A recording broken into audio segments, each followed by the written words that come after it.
Great Ogoni people, great. I'm glad to speak to you again today. In my last video, I talked about Ogoni people and the quest for self-determination / autonomy. And in that video, I mentioned different types of self-determination. And I also buttressed on the autonomy, which is what Ogoni people is aspiring for according to the Ogoni Bill of Rights.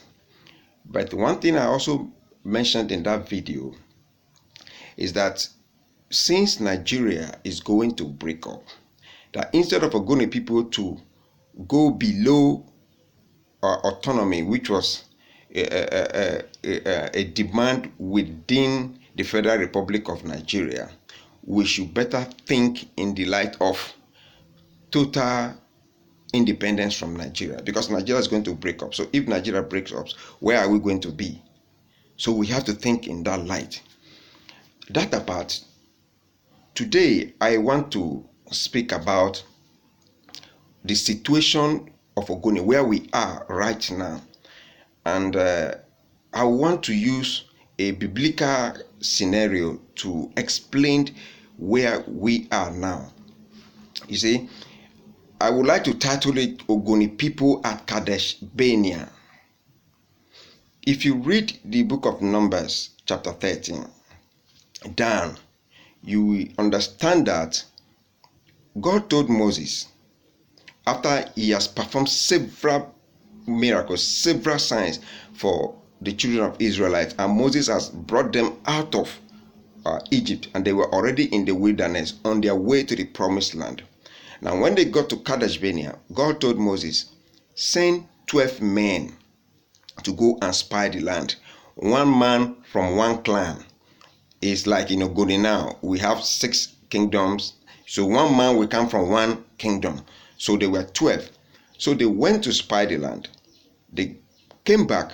When they came back, out of 12 men, 10 men gave a very disheartening report.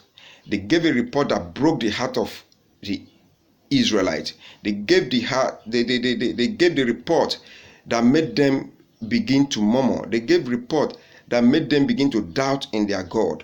They made report that made them begin to think of returning back to Egypt. And it was only Joshua and Caleb that stood firm, that were bold to say, no, we can move ahead, we can defeat these people, we can conquer, and we will take the land. So the other 10 men, they reported how they saw the Anakins. These were giants in those days. They reported that the land was beautiful, flowing with milk and honey. Everything was there. But their fear was the kind of people they were going to confront on their way and even on the land. But they've forgotten that. All the signs and wonders God has done. They forgot everything that God did for them. They forgot that they were not just going, that God was leading them. So they allowed fear to creep into their life, and behold, it engulfed the entire congregation. And the congregation murmured against God. They were not happy. They were not crying. In fact, those men within that, they were not beginning to choose another leader, another captain that will return them back to Egypt. And in course of that, if you study that place very well, you will discover that a lot of things happened because God was now angry.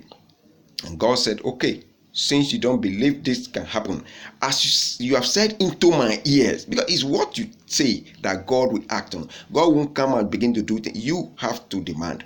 God said, okay, since you have told me you cannot possess the land, all right, you will not possess the land. You will all die in this wilderness. Moses pleaded in a way, and God intervened because God was so angry, wanted to destroy everyone. Moses said, no, if you do that now, people will hear that, oh, because you cannot give them the promised land, that's why you've destroyed all of them in the wilderness. So God now said, okay, because of that, you will spend they spent 40 days in going to spy the land, but God said, one day will be 1 year. So you spend 40 years in this wilderness. And all of you that are matured from 20 up, all of you will never step to that land. It is only Joshua and Caleb, which are above 20, that gave good report, and children below 20 that will inherit the land. And it came to pass. In that place, you see them remembering cucumber in Egypt and all sorts of things, the food, kind of food they ate in Egypt. Now, I want to bring that into the Ogoni situation today. After the death of Ken Saro-Wiwa, it is like Ogoni people is at Kadesh Barnea, where fear has crept in, where people are beginning to think it is impossible. In fact, people are beginning to ignorantly, selfishly question the ideas of Ken Saro-Wiwa, the ideas that was written in the Ogoni Bill of Rights. Many people said it is impossible, it can never be achieved in this generation and even beyond. So you wonder where such idea is coming from.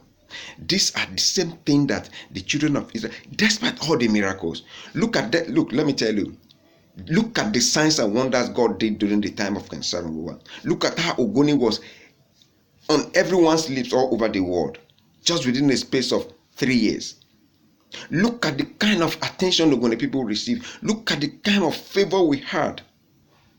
People are forgetting about all this, and people are beginning to think that this is impossible. In fact, they are beginning to question, and they want us all to return back to Egypt. And to tell you the truth, some people have returned to Egypt politically. Because our returning to Egypt is not that we have to move back to Egypt, the present day Egypt. No, but it is where you have left. We boycotted election.